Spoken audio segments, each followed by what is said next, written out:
Good evening friends and students. आज हम polity पढ़ेंगे। पॉलिटी में पढ़ेंगे भाग 5। भाग 5 क्या है? संघ की कार्यपालिका, संघ या केंद्र की कार्यपालिका,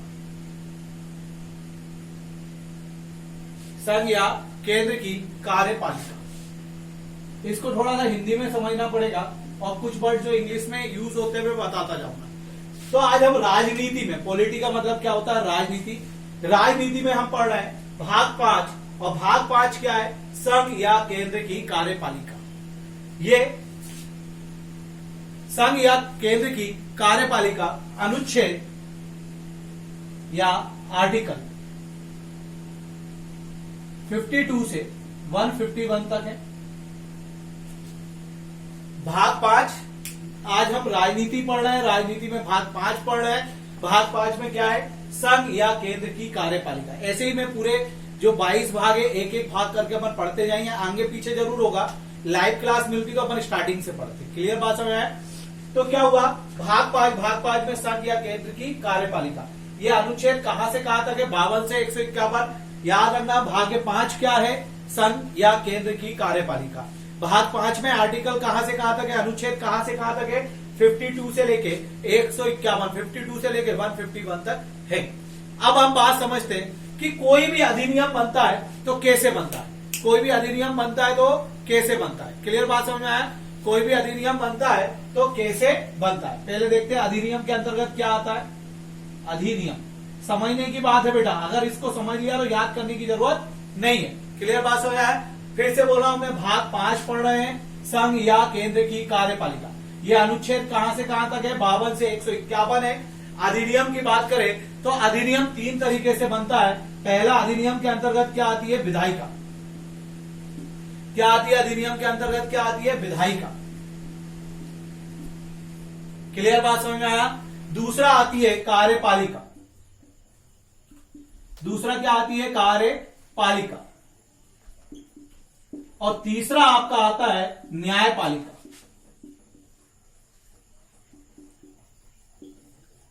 मैं आपको क्या बता रहा हूं, आज हम भाग 5 पढ़ रहे हैं। भाग 5 में क्या है? संघ या केंद्र की कार्यपालिका है ना? संघ या केंद्र की कार्यपालिका है। और संघ या केंद्र की कार्यपालिका जो है वो अनुच्छेद 52 से लेके 151 तक है।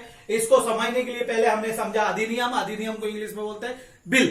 क्या बोलते हैं? बिल बोलते हैं। अगर हम बात करें कोई भी बिल कैसे तैयार होता है या कैसे बनता है, तो बिल जो होता है वो पास होता है कहां से? बिल जैसे भी कोई भी है, जैसे मेरे को एक ट्रेन चलानी है, पहले अच्छे से समझ लो क्या होता है।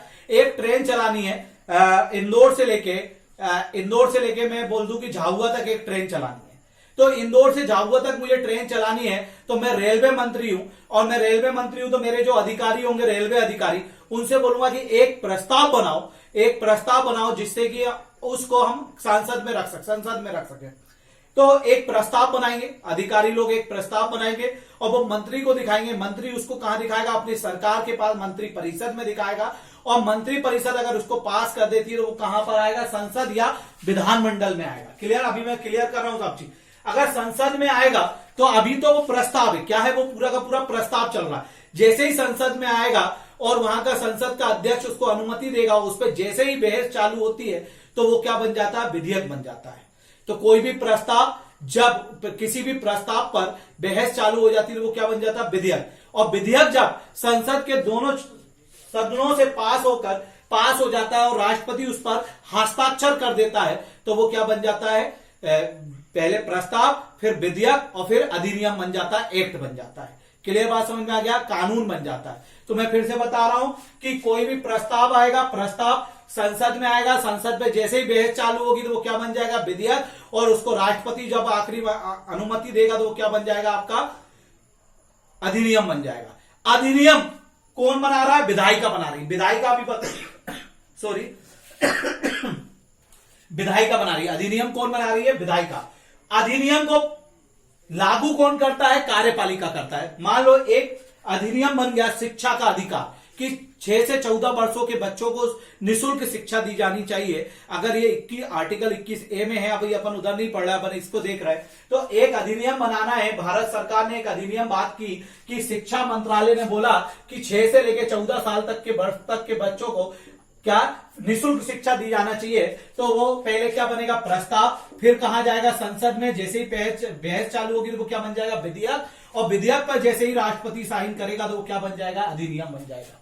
कोई भी अधिनियम को 3 चरणों से होकर गुजरना पड़ता है। अब विधायिका में क्या बन गया, ये अधिनियम बन गया। कार्यपालिका का काम क्या है कि इस अधिनियम को लागू करना। अब ये अधिनियम बन गया, मतलब एक प्रकार का कानून बन गया कि 6 से 14 वर्ष तक के बच्चों को क्या दी जानी चाहिए, निःशुल्क शिक्षा दी जानी चाहिए। तो कार्यपालिका क्या होगा, अब मान लो केंद्र में यह अधिनियम बना तो केंद्र का जो शिक्षा मंत्री होगा उसको दिया जाएगा कि आप भाई इसको लागू करवाओ कि 6 से लेके कहां तक की 6 से लेकर 14 वर्ष तक के बच्चों को निःशुल्क शिक्षा दी जाए। तो केंद्र का जो शिक्षा मंत्री होगा वो किसको देगा, राज्यों के शिक्षा मंत्रियों को देगा या मुख्यमंत्री को देगा। राज्य का जो शिक्षा मंत्री है वो किसको देगा, स्कूलों के विभाग वालों को देगा। स्कूली विभाग वाले किसको देंगे, प्रिंसिपल्स को देंगे। गवर्नमेंट स्कूल के प्रिंसिपल्स को देंगे। प्रिंसिपल्स किसको देंगे, अध्यापकों को देंगे, टीचर्स को देंगे, और वो क्या हो जाएगा, लागू हो जाएगा। मतलब यहां पे कोई भी नियम बनता है ये लागू कार्यपालिका लागू करती है, और न्यायपालिका देखती है कि वो सही ढंग से लागू हो रहा है या नहीं हो रहा है। क्लियर बात समझ में, कहीं उसके अंतर्गत भ्रष्टाचार तो नहीं हो रहा है। तो मैंने बताया कि विधायिका में कानून बनता है और कार्यपालिका उस कानून को लागू करती है, और न्यायपालिका उसको क्या करती है, देख रेख करती, कहीं उसके अंतर्गत भ्रष्टाचार नहीं हो रहा हो या अच्छे से वो लागू हो रहा है कि नहीं हो रहा है। देखो अपन सिंपल लैंग्वेज में पढ़ेंगे, ठीक है। इसके बाद हम बात करते हैं कि अधिनियम कैसे बनता है। तो कोई भी पहले प्रस्ताव आता है, प्रस्ताव जैसे ही कोई भी विधायिका में रखाता है या विधानमंडल या संसद में रखाता है और उस पर बहस जैसे ही चालू हो जाती है तो वो विधेयक बन जाता है। और विधेयक पर जैसे ही राष्ट्रपति अपनी अनुमति या हस्ताक्षर करता है तो वो क्या बन जाता है, आपका अधिनियम बन जाता है या कानून बन जाता है। यहां तक की बात हुई। अब हमारे भारत में विधायिका कितने प्रकार की है, तो कितनी है, 2 है। प्रकार की छोड़ दो, हमारे भारत में विधायिका कितनी है, 2 है। पहली तो क्या होगी, विधायिका में पहले देखे तो संसद, और दूसरा हो गया, या ऐसे भी लिख सकते हैं हम, इसको रफ कर रहा हूं मैं, है ना, विधायिका से चलेंगे अपन सीधे। विधायिका कितने प्रकार कितनी होती है, 2। एक तो राज्य में और एक केंद्र में विधायिका। किसकी बात कर रहे हैं हम, विधायिका की बात कर रहे हैं। विधायिका कितनी होंगी, 2, या विधानमंडल। विधायिका को क्या बोल सकते हैं हम, विधान मंडल भी बोल सकते हैं। क्या बोल सकते हैं, विधान मंडल।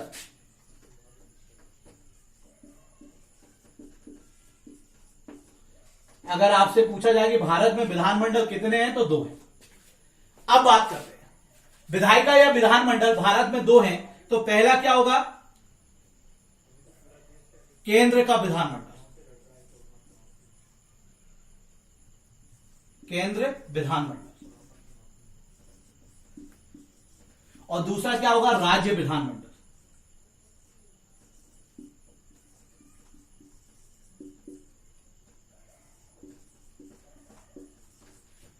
तो हमने पहले पढ़ा भाग 5। भाग 5 क्या है, राज्य, संघ या केंद्र की कार्यपालिका, और ये कहां से कहां तक है, अनुच्छेद 52 से 151 तक है।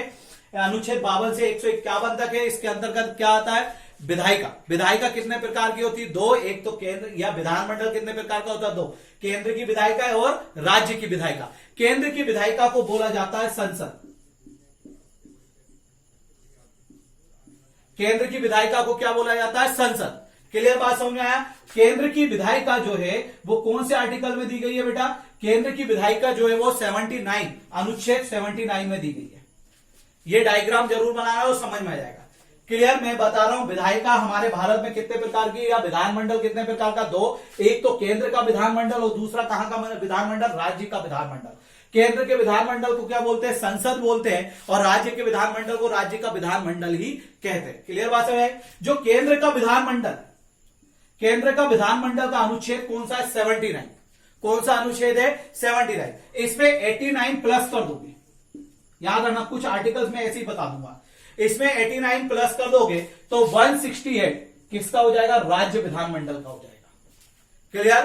फंडा याद रखना, अगर हम इसमें 89 प्लस का देंगे तो कितना कहां का हो जाएगा, राज्य विधानमंडल का हो जाएगा। ये एक ट्रिक है याद करने की। कई आर्टिकल्स ऐसे होते हैं जिनमें 100 प्लस करना होता है, कई में 101 प्लस करना होता है, और किसी में बहुत मोस्टली आर्टिकल्स में 89 प्लस करना होता है। संघ की संघ जो केंद्र का विधानमंडल है उसको पढ़ लो, राज्य के विधानमंडल के आर्टिकल्स वैसे ही याद हो जाते हैं। मैं फंडा क्लियर कर दूंगा।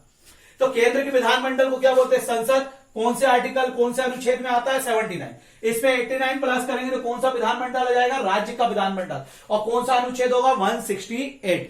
कौन सा अनुच्छेद होगा, 168। अब केंद्र के विधानमंडल में 3 लोग आते हैं। केंद्र के विधानमंडल में कितने लोग आते हैं, 3। पहला आता है राष्ट्रपति,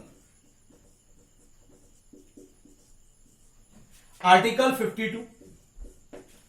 पहला क्या आता है, राष्ट्रपति, और आर्टिकल कौन सा है, 52।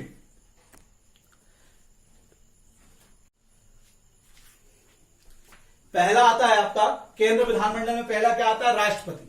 क्या आता है पहला, राष्ट्रपति। क्लियर बात समझ आई। राष्ट्रपति का कौन सा आर्टिकल होता है, 52। क्लियर। दूसरा, संसद के अंतर्गत क्या आता है, राज्यसभा। इसका आर्टिकल होता है आपका 80। फिर आता है लोकसभा। हम आगे पढ़ेंगे इनको क्या क्या और कहते हैं। इसका आर्टिकल होता है 81। मैंने बताया विधायिका हमारे भारत में कितने प्रकार की, 2। एक तो या विधानमंडल कितने प्रकार के, 2। एक तो केंद्र का विधानमंडल, एक राज्य का विधानमंडल। केंद्र के विधानमंडल को क्या कहते हैं, संसद। और संसद का आर्टिकल कितना होता है, 79। अनुच्छेद कितना होता है, 79। इसमें प्लस 89 कर दोगे तो आपको क्या मिल जाता है, राज्य विधानमंडल। क्लियर बात समझ आया। राज्य विधानमंडल का आर्टिकल कितना होता है, 168। क्लियर बात समझ में आया। फिर आते हैं संसद के अंतर्गत कौन कौन सी चीजें आती है, 3 चीजें आती है। पहला आता है राष्ट्रपति, आर्टिकल कौन से में दिया गया, 52 में। दूसरा आता है राज्यसभा, कौन से अनुच्छेद में दिया गया, 80 में। तीसरा आता है लोकसभा, कौन से अनुच्छेद में दिया गया है, 81 में। अभी बहुत अच्छे से समझ में आने वाला है, सुनते चलो। राष्ट्रपति की जो मिनिमम एज होती है वो कितनी होती है, 35। कि 35 से कम वर्ष का व्यक्ति राष्ट्रपति नहीं बन सकता है। क्लियर बात समझ आया। राज्यसभा की जो मिनिमम एज होती है वो कितनी होती है, 30। और लोकसभा की जो मिनिमम एज होती है वो कितनी होती है, 25। कोई भी व्यक्ति अगर राज्यसभा का सदस्य बनना चाहता है तो उसकी कम से कम एज कितनी होना चाहिए, 30 वर्ष। और कोई भी व्यक्ति लोकसभा का सदस्य बनना चाहता है तो उसकी एज कितनी होती है, 25 वर्ष। क्लियर बात समझ आया। फिर हम देखते हैं, मैंने बताया जो केंद्र की विधानमंडल होता है उसका प्रमुख होता है राष्ट्रपति। बेसिक हम चलते हैं, राज्य के विधानमंडल में भी अंतर्गत 3 चीजें आती हैं। पहला आएगा आपका राज्यपाल। पहला क्या आएगा आपका, राज्यपाल। पहला आपका आएगा राज्यपाल। दूसरा आपका आएगा विधान परिषद।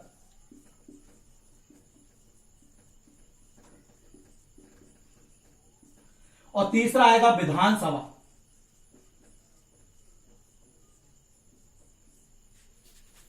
क्लियर। तीसरा क्या आएगा, विधानसभा। ठीक है। हम बात करते हैं कि राज्यपाल का जो आर्टिकल होता है वो 153 होता है। मैंने अभी बताया था 89 मोस्टली प्लस करके आपके आ जाते हैं, कहीं कहीं पे 101 भी प्लस करना होता है। क्लियर। राज्यपाल, जैसे यहां पर राज्यसभा होती है, आगे मैं बहुत अच्छे से समझाऊंगा। जैसे यहां राज्यसभा होती है, क्या होती है, विधान परिषद। क्या होती है यहां पे, विधान परिषद। क्लियर। तो राज्य, इसमें 89 जोड़ देंगे तो 169, और इसका क्या होगा, 170। तो विधानसभा, जैसे राज्यसभा होती है वैसी विधान परिषद होती है। राज्यसभा केंद्र में होती है, वैसी विधान परिषद राज्य में होती है। राज्यसभा का आर्टिकल कौन सा है, 80 में 89 प्लस करोगे तो विधान परिषद आ जाएगा। जैसे लोकसभा होती है केंद्र में, वैसे ही लोकसभा के समान कहां होती है, राज्यसभा कहां होती है, राज्य विधानमंडल में होती है, राज्य में होती है। उसका लोकसभा का आर्टिकल कितना है, 81। तो विधानसभा में 89 प्लस कर दोगे तो विधानसभा का आर्टिकल आ जाएगा 170। क्लियर। राष्ट्रपति की मिनिमम एज कितनी थी, 35। तो राज्यपाल की भी मिनिमम एज कितनी होगी, 35। आगे पढ़ेंगे विस्तार में, बस मैं कुछ थोड़ा सा मैटर बता रहा हूं जो एकदम याद हो जाता है। राज्यसभा के सदस्य की बनने की योग्यता कितनी थी, मिनिमम एज 30। तो इसकी विधान परिषद की भी कितनी होगी, 30 होगी। लोकसभा के मिनिमम एज, लोकसभा के सदस्य बनने के लिए मिनिमम एज कितनी थी, 25 वर्ष। वैसे विधानसभा के लिए भी कितनी होगी, 25 वर्ष होगी। कितनी होगी, 25 वर्ष। क्लियर बात समझ आया। तो मैंने बताया कि हम विधायिका पढ़ रहे हैं। भारत में विधायिका दो प्रकार की है। पहली कौन सी है भाई? पहली केंद्र की विधायिका और दूसरी राज्य की विधायिका। केंद्र की विधायिका को क्या बोलते हैं? संसद बोलते हैं। इसका आर्टिकल कितना है? 79। और राज्य की विधायिका में अगर राज्य की विधायिका को जानना है तो 79 में कितना प्लस कर दे? 89, तो राज्य की विधायिका आ जाती है। फिर संसद में कितने लोग होते हैं? 3, एक राष्ट्रपति, दूसरा राज्यसभा और तीसरा लोकसभा।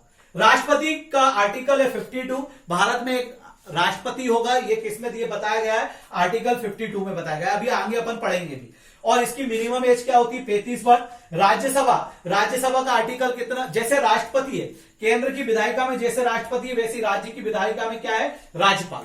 और राज्यपाल की मिनिमम एज भी कितनी होगी? 35 वर्ष। और इसका आर्टिकल कितना होगा? 153। क्लियर बात समझ में आई?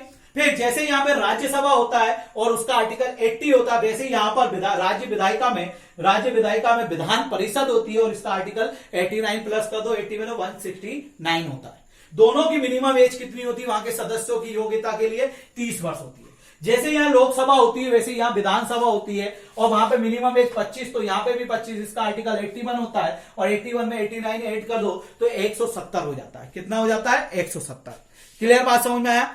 अब हम बात करते हैं आगे, थोड़ा सा और आगे चलते हैं। तो जो कार्यपालिका के कार्य हैं वो क्या है? नियम को लागू करना। पहले ही बता चुका हूं, कार्यपालिका जो है वो उसका क्या होता है? नियम का लागू करना। क्लियर बात समझ आई?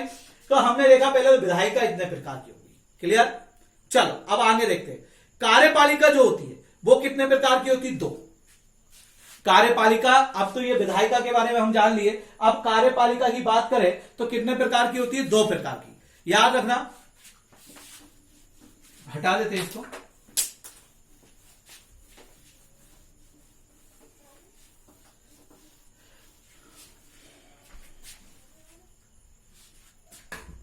कार्यपालिका की बात करें तो कार्यपालिका 2 प्रकार की होती है। क्लियर बात समझ में आया? पहली कौन सी होगी? पहली होगी आपकी स्थायी कार्यपालिका।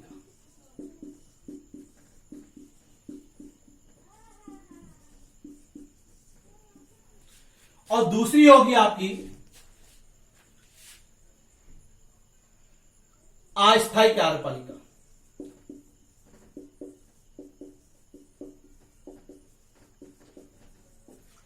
स्थायी कार्यपालिका में कौन आते हैं? IAS, IPS, IFS और अधिकारी। SSC से रिलेटेड भी अधिकारी आ सकते हैं, है ना? ये कभी भी नहीं हटते। अस्थायी में कौन आते हैं? मंत्री, राष्ट्रपति, राज्यपाल, मुख्यमंत्री, महान्यायवादी आदि किसमें आते हैं? अस्थायी। क्योंकि इनका जो कार्यकाल होता है वो कितने वर्ष का होता है? ओनली 5 वर्ष का होता है, किसी का 6 वर्ष का होता है। अब आगे देखेंगे। तो स्थायी कार्यपालिका ऐसी कार्यपालिका जिनका जो परमानेंट बने होते हैं, जैसे IAS हो गए, इंडियन एडमिनिस्ट्रेटिव सर्विस। दूसरा क्या हो गया आपका? IPS, Indian police service. तीसरा IFS, Indian forest service. Clear बात समझ में आया? ये हमेशा रहते हैं। तो ये स्थायी कार्यपालिका हो गई। एक होगी क्या होगी? अस्थायी कार्यपालिका। आगे चलते हैं कि भारत में 2 कार्यपालिका होंगी। एक तो संघ की केंद्र की कार्यपालिका, ये तो प्रकार था। कितने प्रकार की होती है? 2, स्थायी और अस्थायी कार्यपालिका। और कितनी होती है भारत में कार्यपालिका? 2 होती है। एक तो संघ की कार्यपालिका और दूसरी केंद्र की कार्यपालिका। वापिस चलते हैं। एक तो क्या होगी? केंद्र की कार्यपालिका और दूसरी राज्य की कार्यपालिका। तो केंद्र की जो कार्यपालिका होगी उसका नोट्स बनाना चालू कर दो। तो कार्यपालिका भारत में कितने प्रकार की होंगी? 2, एक तो स्थायी और एक अस्थायी। और भारत में कितनी है? 2 है। एक तो संघ की कार्यपालिका और दूसरी केंद्र की कार्यपालिका, है ना? पहली संघ की कार्यपालिका या केंद्र की कार्यपालिका और दूसरी राज्य की कार्यपालिका। संघ की कार्यपालिका का प्रमुख होता है राष्ट्रपति और केंद्र की कार्यपालिका का प्रमुख होता है आपका राज्यपाल। क्लियर बात है? संघ की कार्यपालिका का प्रमुख कौन होता है? राष्ट्रपति। और केंद्र की संघ या केंद्र की कार्यपालिका का प्रमुख कौन होता है? राष्ट्रपति। और राज्य की कार्यपालिका का प्रमुख कौन होता है? राज्यपाल। राज्य की कार्यपालिका का प्रमुख कौन होता है? राज्यपाल। अब हम बात करते हैं राष्ट्रपति से। हमें पढ़ना क्या है? राष्ट्रपति, राज्यसभा और लोकसभा। तो संघ की कार्यपालिका में यही 3 लोग आते हैं। बात करते हैं।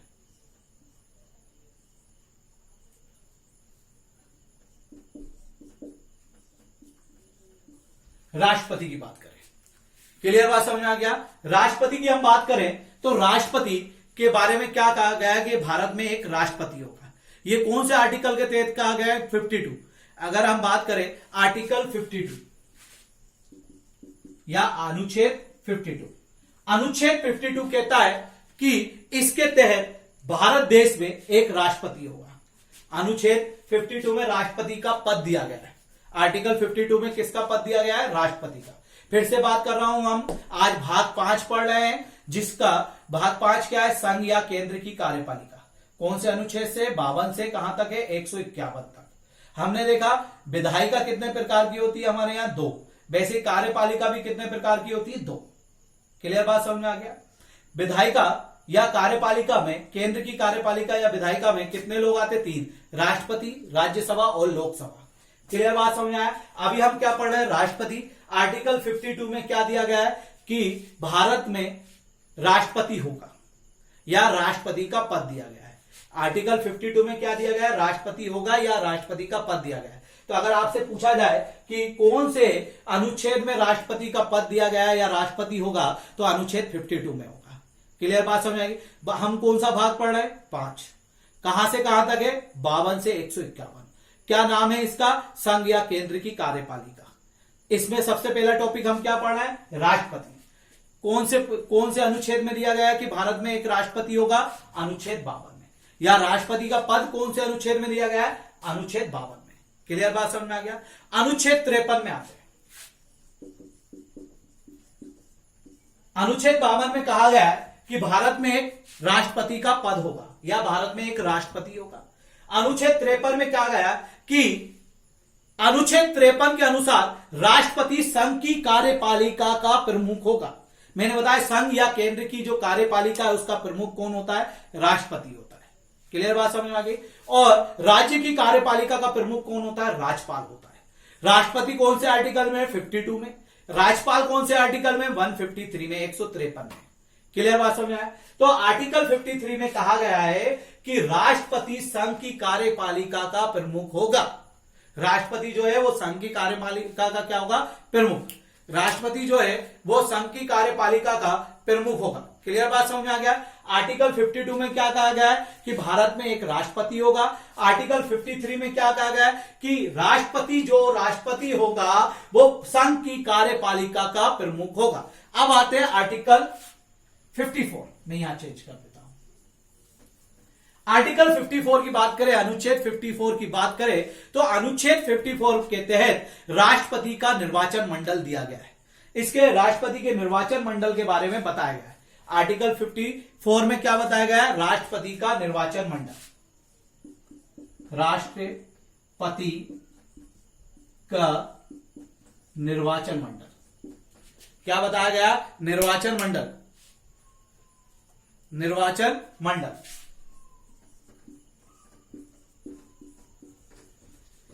आर्टिकल 54 में क्या बताया गया? राष्ट्रपति का निर्वाचन मंडल। क्लियर बात समझ आए। राष्ट्रपति के निर्वाचन मंडल में कौन कौन शामिल होता है? अर्थात निर्वाचन मंडल, देखो सिंपल भाषा में समझो, समझ में नहीं आ रहा। निर्वाचन मंडल मतलब राष्ट्रपति का जब चुनाव होगा तो उसमें कौन कौन लोग वोट डाल सकते हैं। क्लियर बात समझ आई। कौन कौन लोग क्या कर सकते हैं? वोट डाल सकते हैं। ठीक है ना। तो मैं बता रहा हूं 52 में क्या दिया गया है। 52 में क्या दिया गया है कि भारत में एक राष्ट्रपति होगा। अरे बंटी मुझे देख लो तो, है ना। भारत में क्या होगा? एक राष्ट्रपति होगा। दूसरा 53 में क्या दिया गया है कि राष्ट्रपति जो होगा वो संघ की कार्यपालिका का प्रमुख होगा। 54 में क्या दिया गया है? राष्ट्रपति का निर्वाचन मंडल, कि राष्ट्रपति के निर्वाचन में कौन कौन शामिल होगा। क्लियर। राष्ट्रपति के निर्वाचन मंडल की हम बात करें तो राष्ट्रपति का जो निर्वाचन होता है उसमें लोकसभा, राज्यसभा और भारत के सभी राज्यों की विधानसभाओं के निर्वाचित सदस्य राष्ट्रपति के निर्वाचन मंडल में आते हैं। बात समझ आए कि राष्ट्रपति के निर्वाचन मंडल में कौन कौन वोट डालेगा, या राष्ट्रपति का निर्वाचन मंडल थोड़ा हैवी लग रहा है तो मैं बता देता हूं। राष्ट्रपति का जब इलेक्शन होगा, वोटिंग होगी, तो उसमें कौन कौन भागीदारी रखेगा, कौन कौन वोट डालेगा। तो पहला आएगा लोकसभा के सदस्य,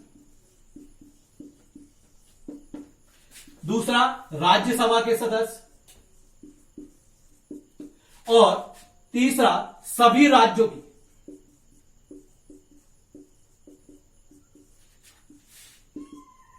सभी राज्यों के विधानमंडल के सदस्य या विधायिका के सदस्य। लेकिन ये कैसे सदस्य होंगे? सभी के सभी निर्वाचित होंगे। सभी के सभी कैसे सदस्य होंगे? निर्वाचित। क्लियर बात समझ आ गया? सभी के सभी कैसे सदस्य होंगे? निर्वाचित होंगे। क्लियर? मैं एक बात और बता दूं, संसद में जो बैठते हैं उनको कहते हैं सांसद, मेंबर ऑफ पार्लियामेंट। इंग्लिश में क्या बोलते हैं? मेंबर ऑफ पार्लियामेंट, मतलब एमपी। और जो विधानमंडल, राज्य के विधानमंडल में बैठते हैं उनको बोलते हैं विधायक या member of legislative assembly. Clear बात समझ में आ गया? इसके बाद बताया कि आर्टिकल 54 में क्या दिया गया? राष्ट्रपति का निर्वाचन मंडल। निर्वाचन मंडल में कौन कौन शामिल होगा? लोकसभा के सदस्य, राज्यसभा के सदस्य और सभी राज्यों के विधानमंडल के सदस्य। लेकिन ये सभी के सभी कैसे होंगे? निर्वाचित। निर्वाचित जैसे यहां पर लोकसभा और राज्यसभा में, इसमें राज्यसभा में राष्ट्रपति के द्वारा मनोनीत सदस्य इसमें शामिल नहीं होंगे क्योंकि वो इलेक्शन से जीत के नहीं आए। लोकसभा में जो इंग्लो इंडियन होते हैं वो भी इसमें शामिल नहीं होंगे। विधानमंडल में भी इंग्लो इंडियन होते हैं, वो भी क्या नहीं होंगे? इसमें शामिल नहीं होंगे। निर्वाचित मतलब जो चुनाव से जीत के आए वो ही राष्ट्रपति के निर्वाचन में शामिल होते हैं। फंडा क्लियर हो गया? जो चुनाव से जीत के आए वही क्या होते हैं? निर्वाचन मंडल में क्या होते हैं? शामिल होते हैं। एक मिनट,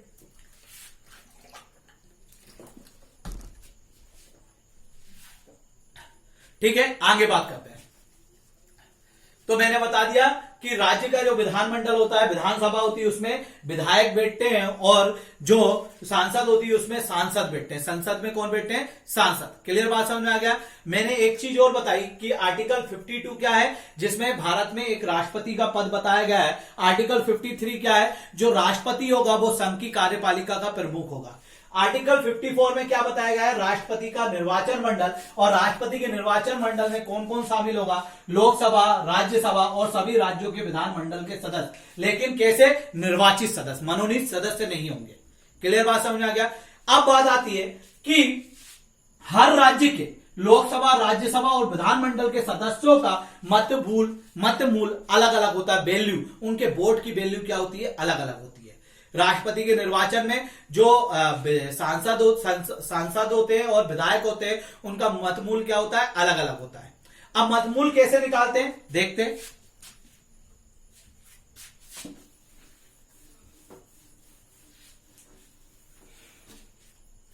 मतमूल कैसे निकालते हैं? जैसे एमएलए का, विधायक का मतमूल निकालेगा,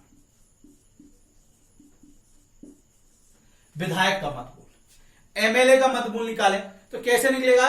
राज्य की कुल जनसंख्या,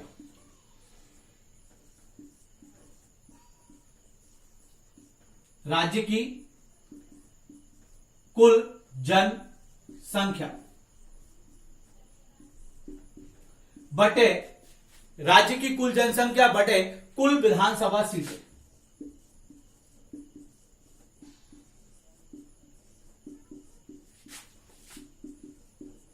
कुल विधानसभा क्या? सीटें इंटू 1/1000। ये किसका निकल जाएगा? एमएलए का मतमूल, विधायक का। जैसा मध्य प्रदेश है, मध्य प्रदेश की जो कुल जनसंख्या बटे मध्य प्रदेश के कुल विधायकों की संख्या कितनी है? 230 इंटू 1/1000। ये हो जाएगा। ये तो हो गया एमएलए का मतमूल। क्लियर बात समझ में आ गया? दूसरा आता है, अब मध्य प्रदेश की बात कर रहे हैं तो ये एमएलए का, मध्य प्रदेश का एमएलए का मतमूल निकल जाए। अब वहां के सांसदों का मतमूल कैसे निकलेगा? सांसद को क्या बोलते हैं? MP, member of parliament. क्या बोलते हैं? मेंबर ऑफ पार्लियामेंट, सांसद। सांसद का मतमूल कैसे निकलता है? कुल विधायकों का मतमूल, जो ये निकल के आएगा।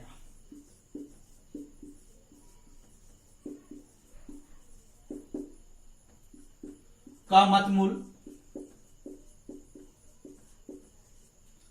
बटे कुल विधायकों का मतमूल बटे कुल सांसदों की संख्या।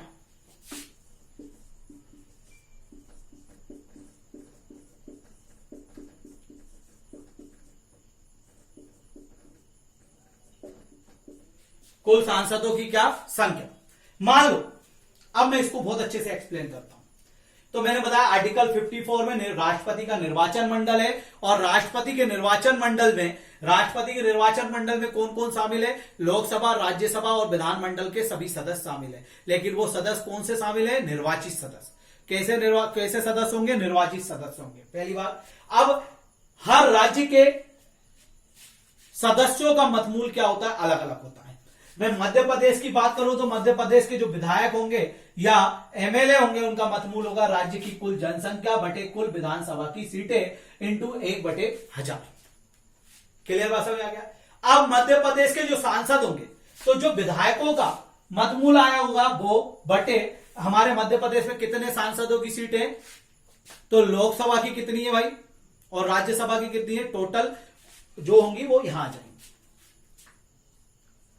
ठीक है, तो बता दिया। आगे चलते हैं थोड़ा सा।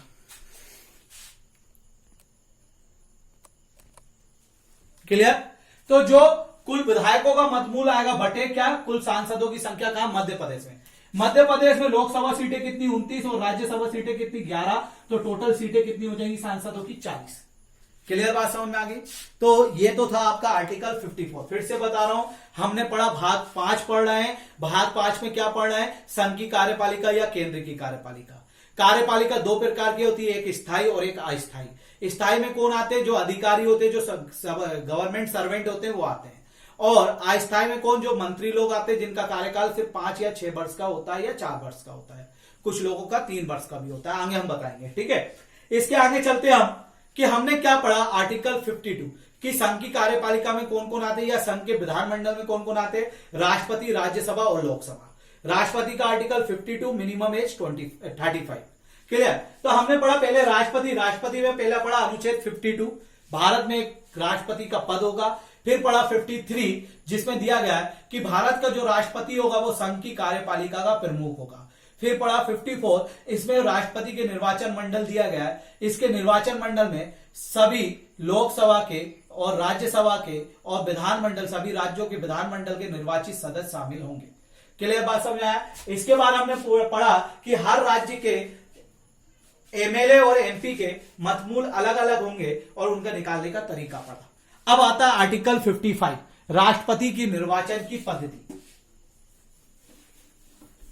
अब कौन सा अनुच्छेद आता है? 55। बस थोड़ा यही हैवी है, इनके पूरी चीजें पढ़ेंगे, है ना। 55 क्या है? राष्ट्रपति के निर्वाचन की पद्धति। राष्ट्रपति के निर्वाचन की पद्धति। राष्ट्रपति के निर्वाचन की पद्धति। क्लियर बात समझ आया? अब राष्ट्रपति के निर्वाचन की पद्धति क्या होती है बता देते हैं। राष्ट्रपति के निर्वाचन की पद्धति आर्टिकल 55 है आपका, राष्ट्रपति के निर्वाचन की पद्धति। राष्ट्रपति का चुनाव जो होता है वो अप्रत्यक्ष विधि से होता है। क्लियर? अप्रत्यक्ष विधि से मतलब डायरेक्ट नहीं होता है, इनडायरेक्ट होता है। क्लियर बात समझ आ गया? अब डायरेक्ट इनडायरेक्ट की बात अपन बहुत अच्छे से समझ लें। कई बच्चे जो है पॉलिटी पढ़ रहे हैं पर उनको प्रत्यक्ष और अप्रत्यक्ष समझ में नहीं आता है। तो हम थोड़ा गांव की तरफ चलते हैं, कोई दिक्कत नहीं है। वीडियो थोड़े 2-3 पार्ट में बनाऊंगा। पहली बात तो ये 8-10 पार्ट में खत्म होगा, 1-1 घंटे भी पढ़ाऊंगा। अभी विधायिका शक्ति, राष्ट्रपति की पूरे राष्ट्रपति पढ़ना है, राष्ट्रपति की न्यायिक शक्ति, राष्ट्रपति की बहुत सारी शक्तियां हैं। क्लियर बात समझ में आया? तो हम आर्टिकल 55 पढ़ रहे हैं, राष्ट्रपति के निर्वाचन की पद्धति। थोड़ा सा देखो, मैं ऑनलाइन पढ़ा रहा हूं, अभी चालू किया, तो उतना वो नहीं। सामने जो ऑफलाइन पढ़ाने में और ऑनलाइन पढ़ाने में दोनों में अंतर है। क्लियर बात समझ में आया? तो समझो, धीरे धीरे कोशिश करो। राष्ट्रपति के निर्वाचन की पद्धति। क्लियर बात समझ आया? राष्ट्रपति के निर्वाचन की पद्धति, पहली बात तो होती है राष्ट्रपति का निर्वाचन जो होता है, या राष्ट्रपति का निर्वाचन बोले चुनाव जो होता है वो कैसे होता है? अप्रत्यक्ष विधि से होता है। राष्ट्रपति का जो चुनाव होता है वो कैसे होता है? अप्रत्यक्ष विधि से होता है।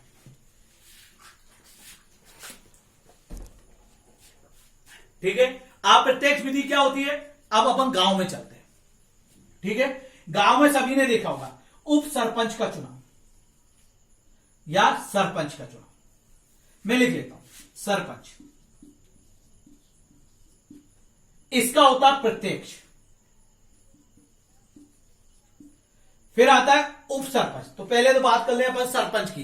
देखो, ये सभी लोग गांव से रिलेटेड होते हैं या आजू बाजू के ही होते हैं, गांव की चीजें, गांव की राजनीति जानते हैं, इसलिए मैंने सरपंच लिया। यहां से बहुत अच्छे से समझ में आ जाएगा। तो बात करें कि सरपंच का चुनाव तो प्रत्यक्ष होता है, डायरेक्ट होता है। क्यों? क्योंकि जब सरपंच का चुनाव होता है, इसमें जनता डायरेक्ट वोट डालती है। ठीक है, आपके गांव में चुनाव होगा तो आप भी यदि 18 वर्ष से अधिक आयु के हैं और आपके वहां के वोटर मतलब वहां के रहने वाले हैं, तो वहां पे आप क्या कर सकते हैं, वोट डाल सकते हैं। तो आपने डायरेक्ट वोट दिया तो ये तो क्या बन गया, सरपंच। लेकिन आप जब सरपंच का वोट डालने जाते हो तो एक और वोट डालते हो कि जहां जो पंचायत होती है उसमें एक पंचायत में एक सरपंच होता है, लेकिन मेंबर बहुत होते हैं। जैसे मैं बता देता हूं, वार्ड, ये वार्ड 1 हो गया, ये वार्ड 2 हो गया, वार्ड 3 हो गया, वार्ड 4 हो गया, वार्ड 5 हो गया, वार्ड 6 हो गया और वार्ड 7 हो गया। क्लियर बात समझ में आया? मैं इसको रफ कर रहा हूं। इसके ऊपर हो गया आपका उप सरपंच और इसके ऊपर हो गया आपका सरपंच। समझना बहुत अच्छे से, सरपंच, उप सरपंच और ये वार्ड के मेंबर।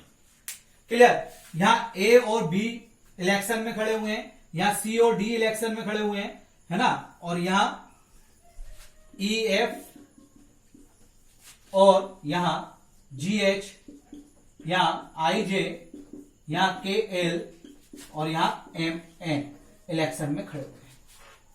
क्लियर बात समझ? सरपंच आप आए वोट डालने, ये वोटर मशीन है, आप आए वोट डालने। एक तो आपको वोट डालना है सरपंच के लिए और एक वोट डालना है मेंबर के लिए, पर आपने उप सरपंच के लिए कहीं वोट नहीं डालना है। एक आपने वोट किसके लिए डाला, सरपंच के लिए, और एक वोट किसके लिए डाला, मेंबरों के लिए, है ना, वार्ड मेंबर के लिए। तो सरपंच तो जो है वो विजयी हो गया, प्राप्त हो गया, जो भी जीतना था वो जीत गया, रामलाल जीत गया या श्यामलाल जीत गया। अब हम बात कर रहे हैं सरपंच को आपने डायरेक्ट वोट डाला, ये कैसा हो गया, प्रत्यक्ष। क्लियर? या डायरेक्ट हो गया। क्लियर? ये जनता खुद डाल रही है इसमें वोट। क्लियर? अब बात आती है मेंबर। मेंबर में हम बात करें, यहां से ए विजयी हुआ, यहां डी जीता, यहां एफ जीता, यहां एच जीता, यहां जे जीता, यहां के और यहां एम। तो कौन, वार्ड 1 से कौन विजयी हुआ, ए, वार्ड 2 से कौन विजयी हुआ, डी, वार्ड ई से एफ, वार्ड 4 से एच विजयी हुआ, वार्ड 5 से जे, वार्ड 6 से के और वार्ड 7 से एम हुआ। क्लियर बात समझ आया? ये सारे के सारे वार्ड के मेंबर बन गए। अब इनमें से कोई इलेक्शन लड़ेगा किसके लिए, उप सरपंच के लिए। जो मेंबर का चुनाव जीतते हैं उनमें से कौन एक किसके लिए चुनाव लड़ता है, उप सरपंच। मान लीजिए यहां से एफ और यहां से एम दोनों किसके चुनाव में खड़े हो गए, उप सरपंच। एफ और एम दोनों उप सरपंच के चुनाव में खड़े हो गए। अब यहां तो आपने डायरेक्ट वोट दिया था, तो ये कैसा हो गया, प्रत्यक्ष। यहां पे भी आपने डायरेक्ट वोट दिया मेंबरों को, ये भी क्या हो गया, प्रत्यक्ष। अब यहां उप सरपंच के चुनाव में आप वोट नहीं डाल सकते। क्लियर बात समझ? तो इसमें वोट कौन डालेगा, आपके द्वारा चुना गया प्रतिनिधि इसमें वोट डालेगा। तो आपने किसके, हर वार्ड में, हर वार्ड के लोगों ने एक एक व्यक्ति को चुना, ए को जिताया तो ए को चुना। अब इसमें वोट कौन करेगा, ए करेगा, डी करेगा, एफ करेगा, एच करेगा, जे करेगा, के करेगा, एम करेगा। जो खड़े हुए वो भी खुद को वोट देंगे। तो मैं क्या बता रहा हूं कि जिसमें जनता डायरेक्ट वोट दे वो हो गया प्रत्यक्ष, जिसमें जनता के द्वारा चुना गया प्रतिनिधि वोट दे जनता की तरफ से, तो वो क्या हो गया, अप्रत्यक्ष। मतलब अब वोट कौन डाल रहा है, जिनको जनता ने चुन लिया। अब मान लो 4 वोट एफ को मिल गए और 3 वोट किसको मिल गए, एम को, और तो एफ क्या बन जाएगा, उप सरपंच। वोट कितने डाला, सिर्फ इतने लोगों ने डाला। तो बात समझ में आई कि सरपंच को आप डायरेक्ट वोट डालते हो तो वो क्या कहलाता है, प्रत्यक्ष। मेंबर को भी आप डायरेक्ट वोट डालते हो तो वो भी क्या कहलाता है, प्रत्यक्ष। क्लियर बात समझ में आया? लेकिन उप सरपंच के चुनाव में आप डायरेक्ट वोट नहीं डालते हो, आप किसी को वोट देते हो, वो जीतता है और वो आपकी तरफ से वोट करता है, और वो क्या हो गया, अप्रत्यक्ष। और अच्छे से समझा देता हूं, जिला या जनपद का चुनाव जो होता है, जनपद के चुनाव में सभी जनपद सदस्य खड़े होते हैं, और जनपद सदस्य जो खड़े होते हैं उनको आप डायरेक्ट वोट डालते हो सरपंच के साथ, तो वो क्या हो गया, प्रत्यक्ष। अब सारे के सारे जनपद सदस्य में से जनपद अध्यक्ष के लिए चुनाव होता है, उसमें क्या आप वोट डालते हो, नहीं डालते। उसमें जो जनपद सदस्य आपके द्वारा चुने गए जो जनपद सदस्य हैं वो वोट डालते हैं, तो वो क्या हो गया, अप्रत्यक्ष हो गया। मतलब जिसमें डायरेक्ट जनता वोट करे वो प्रत्यक्ष, जिसमें जनता वोट ना करे और उनके द्वारा चुना गया प्रतिनिधि वोट करे वो क्या हो गया, अप्रत्यक्ष। बात समझ में आ गई? वैसे राष्ट्रपति के चुनाव में आपने कभी वोट नहीं डाला, लेकिन सांसद का चुनाव हुआ उसमें वोट डाला आपने। विधानसभा का चुनाव हुआ, आपने वोट डाला, है ना। शिवराज सिंह चौहान जो बनते हैं मुख्यमंत्री, या मोदी जी बने, क्लियर। जिसके जहां रहता हुआ उस एरिया का सांसद अलग होगा, विधायक अलग होगा, मैं नाम ले नहीं सकता हूं, है ना, समझ में नहीं आएगा। तो प्रत्येक जिसमें जनता डायरेक्ट वोट करे, अप्रत्यक्ष जिसमें जनता के द्वारा चुने गए व्यक्ति वोट करें, वो क्या कहलाता है, अप्रत्यक्ष कहलाता है। बात क्लियर हो गई। तो मैंने क्या बताया कि पहला आर्टिकल 52 क्या पढ़ा, भारत में एक राष्ट्रपति का पद होगा। दूसरा 53 जो राष्ट्रपति होगा वो संघ की कार्यपालिका का प्रमुख होगा। तीसरा 54 क्या, राष्ट्रपति का निर्वाचन मंडल। राष्ट्रपति के निर्वाचन मंडल में कौन कौन आता है, लोकसभा, राज्यसभा और सभी विधानसभाओं के सदस्य, निर्वाचित सदस्य, मनोनीत ने, जो निर्वाचन में जीत गया है। इसके बाद फिर कौन आता है आपका, आर्टिकल 54। आर्टिकल 54, अच्छा, हर जगह का मतमूल अलग होता, मैंने बताया कि मध्य प्रदेश के विधायकों का, एमएलए का मतमूल निकालना, तो कैसे निकालोगे, मध्य प्रदेश की कुल जनसंख्या बटे मध्य प्रदेश के कुल विधायकों की संख्या इंटू 1/1000, ऐसे बताया था। फिर आया आर्टिकल 54। 54 में क्या दिया गया है, राष्ट्रपति के निर्वाचन की पद्धति। राष्ट्रपति का चुनाव कौन से विधि से होता है, अप्रत्यक्ष विधि से। इसमें जनता डायरेक्ट वोट नहीं करती है, इसमें जनता के द्वारा चुने गए प्रतिनिधि वोट करते हैं। ये तो हो गया आर्टिकल 54। अब बात, सॉरी, आर्टिकल 55 हो गया। अब बात करते हैं इसी में, राष्ट्रपति के निर्वाचन में कौन सी प्रणाली अपनाई जाती है। देखो, राष्ट्रपति के निर्वाचन में एकल संक्रमणीय मत की अनुपातिक प्रतिनिधित्व प्रणाली का प्रयोग किया जाता है। कौन सी, मेरे साथ बोलना, एकल संक्रमणीय मत की अनुपातिक प्रतिनिधित्व प्रणाली का प्रयोग किया जाता है। फिर से, एकल संक्रमणीय मत की अनुपातिक प्रतिनिधि प्रणाली का प्रयोग किया जाता है। अब ये क्या होती है भाई, एकल संक्रमणीय मत की अनुपातिक प्रतिनिधि प्रणाली क्या होती है ना। अब बताते हैं, ये एमपीएसआई में आ चुका है। चल आगे देखते हैं।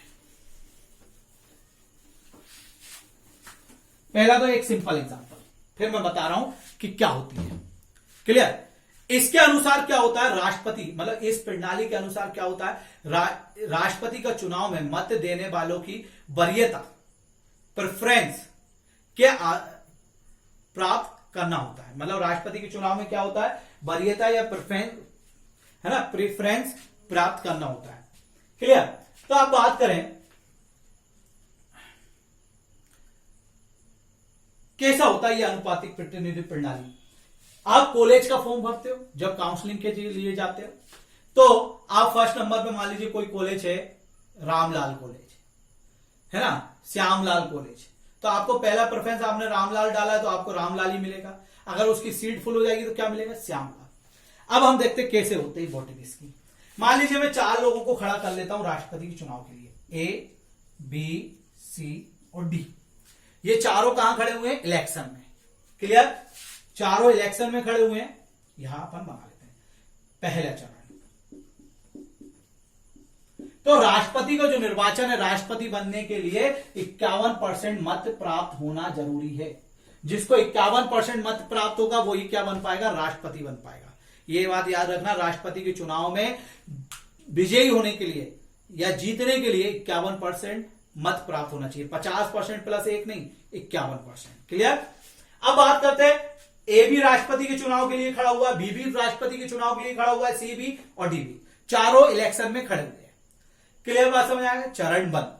अब मान लीजिए टोटल वोटों की संख्या कितनी है, 100।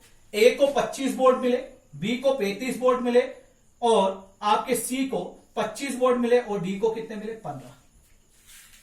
तो ये प्रथम चरण का इलेक्शन होगा। क्या आपको लग रहा है कि प्रथम चरण में किसी को भी 51% वोट प्राप्त हुए, नहीं हुए? तो अब ये इलेक्शन कहां चला जाएगा, दूसरे चरण में।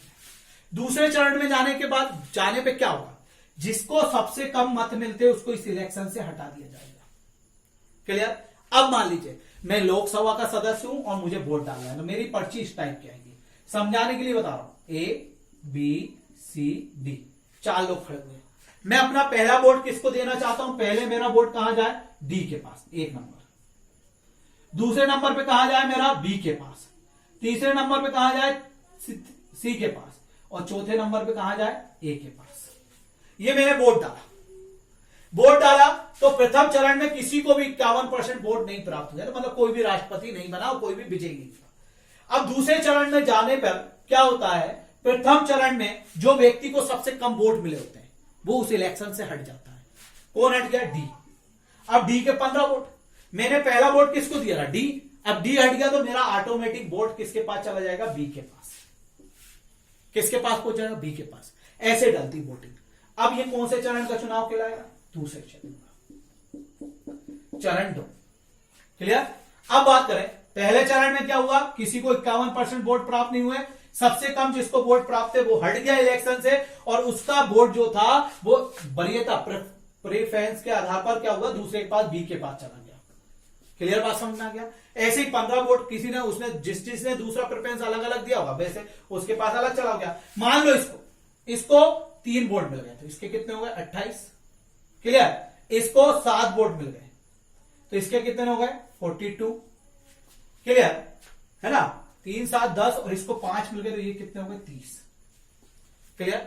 अभी भी किसी को 51% वोट प्राप्त है क्या, नहीं है ना, 51% किसी को भी अभी भी वोट प्राप्त है क्या, नहीं है।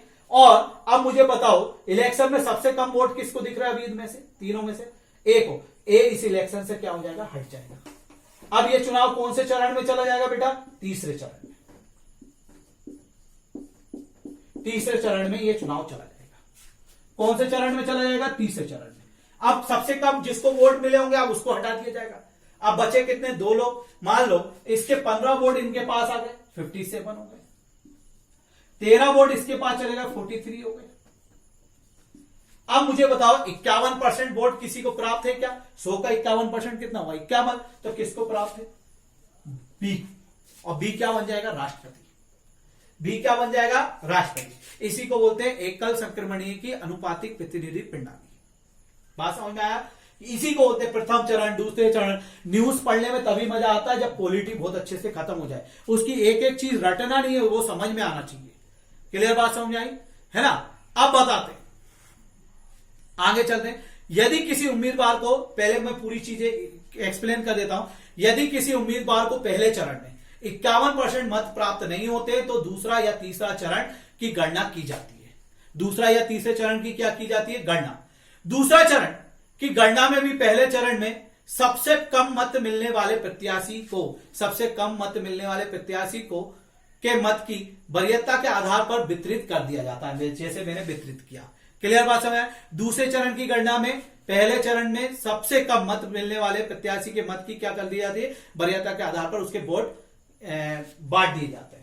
और जैसे 51% दूसरे चरण में भी नहीं होता, तीसरे चरण में भी 51% मिल जाता है जिसको, या दूसरे चरण में ही मिल जाता है। अगर मान लीजिए यहाँ 20 और यहाँ 15 होता और यहाँ कितना होता 65, तो वो 51% से अधिक हो रहा था तो वो जीत जाता। क्लियर बात समझ आई। फिर से बात करते हैं। हमने पढ़ रहे हैं भाग 5। भाग 5 में क्या है, संघ की कार्यपालिका या केंद्र की कार्यपालिका। क्लियर बात समझ में आई। समझो, देखो भाई दिमाग में बैठना चाहिए, है ना। संघ की या केंद्र की कार्यपालिका पहली पार्ट हो गया। दूसरी बात करें, कहां से कहां तक है, 52 से 151 आर्टिकल तक है। 52 क्या है, राष्ट्रपति का पद। भारत में एक राष्ट्रपति होगा या राष्ट्रपति का पद है वो बताया। 53 क्या है, राष्ट्रपति संघ की कार्यपालिका का प्रमुख होगा। फिर आपको 54 क्या बताया गया है, राष्ट्रपति का निर्वाचन मंडल। कौन कौन शामिल होगा, लोकसभा, राज्यसभा और सभी विधानसभाओं के निर्वाचित सदस्य शामिल होंगे। फिर 55 राष्ट्रपति की निर्वाचन पद्धति। राष्ट्रपति का चुनाव कौन सी विधि से होगा, अप्रत्यक्ष विधि से, जिसमें जनता डायरेक्ट वोट नहीं करेगी, जनता के द्वारा चुने गए प्रतिनिधि डायरेक्ट वोट करेंगे। फिर इसके बाद फिर हमने देखा राष्ट्रपति का चुनाव कैसे प्रणाली के द्वारा होता है, एकल संक्रमणीय अनुपातिक प्रतिनिधि प्रणाली के द्वारा होता है। वो क्या होती है मैंने बता दिया।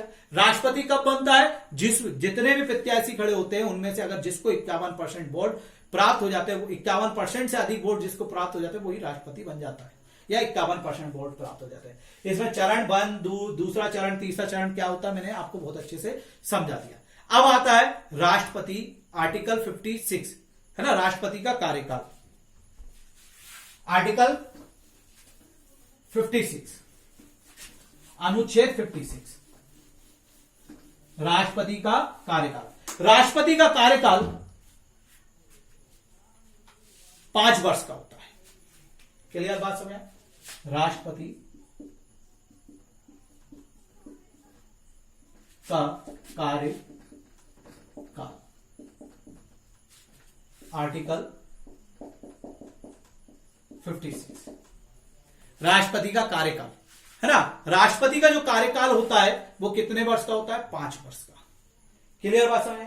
यदि राष्ट्रपति का कार्यकाल 5 वर्ष का होता है, यदि मान लीजिए राष्ट्रपति के कार्यकाल के 5 वर्ष पूरे हो गए लेकिन नए राष्ट्रपति अभी तक नहीं बने, क्लियर बात, कुछ कारण है जिसके कारण नए राष्ट्रपति नहीं बन पाए, तो ये ही राष्ट्रपति बने रहेंगे। ये कार्यवाहक राष्ट्रपति नहीं रहेंगे, मेन राष्ट्रपति रहेंगे। समझ में आया? तो इसलिए अगर कभी एग्जाम में आ जाए तो राष्ट्रपति का जो कार्यकाल होता है, शपथ, राष्ट्रपति के जो शपथ ग्रहण करने से लेके राष्ट्रपति के त्याग पत्र मतलब दूसरी शपथ तक। जैसे रामलाल राष्ट्रपति है, रामलाल ने आज शपथ ली और आज के बाद श्यामलाल राष्ट्रपति 5 साल बाद बना, इसने शपथ ली, तभी ये त्याग पत्र देते और ये क्या बन जाता है? राष्ट्रपति। क्लियर? आगे हम पढ़ेंगे इसको कि राष्ट्रपति कैसे त्याग पत्र देता है। तो राष्ट्रपति का कार्यकाल क्या है? 5 वर्ष का होता है। अगर राष्ट्रपति के कार्यकाल समाप्त हो जाए और फिर भी नए राष्ट्रपति का चुनाव ना हो पाए तो राष्ट्रपति की तरह ही काम करता है, ना कि कार्यवाहक राष्ट्रपति की तरह। राष्ट्रपति की तरह कार्य करता है, इसीलिए राष्ट्रपति का कार्यकाल शपथ से शपथ तक मानी जाती है। पेपर में आ चुकी है, शपथ से शपथ तक मानी जाती है। जबकि अमेरिका में राष्ट्रपति का कार्यकाल 4 वर्षों का होता है। जबकि अमेरिका में राष्ट्रपति का कार्यकाल क्या होता है? 4 वर्षों का। क्लियर बात समझ आई? भारत में राष्ट्रपति का कार्यकाल कितने वर्षों का होता है? 5 वर्ष का। और बेसिकली कहां से कहां तक? शपथ से शपथ तक। और आपके अमेरिका में राष्ट्रपति का कार्यकाल कितने वर्षों का होता है? 4 वर्षों का। अब हम बात करें आर्टिकल 57 की। कार्य अवधि भी बोल सकते हैं, कार्यकाल भी बोल सकते हैं। या राष्ट्रपति की कार्य अवधि कितनी होती है? 5 वर्ष और अमेरिका में 4 वर्ष। आगे चलते हैं, राष्ट्रपति के पुनः निर्वाचन के लिए पात्रता। तो ये अपन आगे पढ़ेंगे, नेक्स्ट वीडियो में पढ़ेंगे। यहां तक फिर से एक बार रिवीजन कर लेते हैं बेटा। और पसंद आ रहा है, देखो मैं बिल्कुल सिंपल लैंग्वेज में बता रहा हूं ताकि तुम लोगों को समझ में आए। बात करें, हमने क्या पढ़ा? भाग 5 क्या है? संघ या केंद्र की कार्यपालिका। इसका प्रमुख कौन होता है? राष्ट्रपति। कौन से आर्टिकल से कौन से आर्टिकल तक है? 52 से 151 तक। आर्टिकल 52 क्या कहता है? कि भारत में राष्ट्रपति का पद होगा। 53 क्या कहता है? जो राष्ट्रपति होगा वो संघ की कार्यपालिका का प्रमुख होगा। 54 क्या कहता है? राष्ट्रपति का निर्वाचन मंडल, कि राष्ट्रपति का जब चुनाव होगा तो उसमें कौन कौन वोट करेगा? लोकसभा, राज्यसभा, विधानसभाओं के सभी निर्वाचित सदस्य। फिर आपका 55 क्या कहता है? राष्ट्रपति के निर्वाचन की पद्धति। राष्ट्रपति का चुनाव कौन सी विधि के द्वारा होगा? तो अप्रत्यक्ष विधि के द्वारा। कौन सी प्रणाली के द्वारा होता है? तो एकल संक्रमणीय के अनुपातिक प्रतिनिधि प्रणाली के द्वारा होता है। क्लियर? कितने वोट चाहिए होते? 51% वोट या उससे अधिक, तभी वो राष्ट्रपति बन पाता है। फिर इसके बाद हमने पढ़ा 56, राष्ट्रपति की कार्य अवधि कितने वर्ष की होती है? 5 वर्ष की, या शपथ से लेकर शपथ तक। क्लियर बात है? अमेरिका की राष्ट्रपति की कार्य अवधि कितनी होती है? 4 वर्ष की। पूछ देता है, एक बार एसआई के पेपर में आ चुका है कि अमेरिका के राष्ट्रपति की कार्य अवधि कितनी होती है? 4 वर्ष की। ठीक है बेटा, इसको 2-3 बार देखो, नोट्स बनाओ, सिलो सिलो समझ में आएगा और पॉलिटी अपनी ऐसे आगे बढ़ती जाएगी। लेकिन क्या है ना, एक्चुअली में वीडियो बना के अपलोड करना बहुत बड़ी समस्या है फिलहाल में। ठीक है, इसीलिए ऑन लाइव क्लास आएंगे तो 5-5 घंटे में 2-2 टॉपिक फटाफट खत्म कर देंगे अपन। ठीक है, ये तो हुई पॉलिटी की क्लास समाप्त, है ना। और एक चीज और बोलना चाहूंगा, अपने फ्रेंड्स लोगों को बताओ, सब्सक्राइब करवाओ। 1000 सब्सक्राइबर हो जाएंगे, हम लाइव आने लगेंगे ना, हमारा काम बहुत अच्छा हो जाएगा और तुम लोगों को फायदा होगा। मुझे फायदा नहीं है, 1000 सब्सक्रिप्शन पे तुम लोगों को फायदा ये है कि 5-5 घंटे की क्लास मिलेगी और 5-5 घंटे में अच्छे से समझा पाऊंगा, है ना। लाइव में डाउट भी आएंगे, तुरंत डाउट भी क्लियर करेंगे। और हमको इस बार अच्छे से पढ़ना है, पेपर निकालना है। ऐसा नहीं कि हमें समय नहीं मिलता है सर, हम कोचिंग जाते हैं, समय नहीं मिल पाता। अभी तो लॉकडाउन है, बहुत अच्छा समय मिल रहा है, पढ़ो आप। समय निकलने के बाद हमें अफसोस होता है। हर सेमेस्टर के पेपर आते हैं तो सोचते हैं कि अगले सेमेस्टर में हम शुरू से ही पढ़ेंगे, लेकिन जैसे ही सेमेस्टर खत्म होता है हमारा माइंड फ्री हो जाता है, हम पढ़ते ही नहीं, है ना। All the best. और कमेंट्स जरूर करें, आपको कितना समझ में आ रहा, कितना नहीं समझ में आ रहा, कमेंट्स जरूर करो भाई। मैं भी अगर कोई वीडियो देखता हूं तो कमेंट्स जरूर करता हूं सामने वाले को बताने के लिए कि कितना समझ में आ रहा, कितना नहीं। Okay, thanks.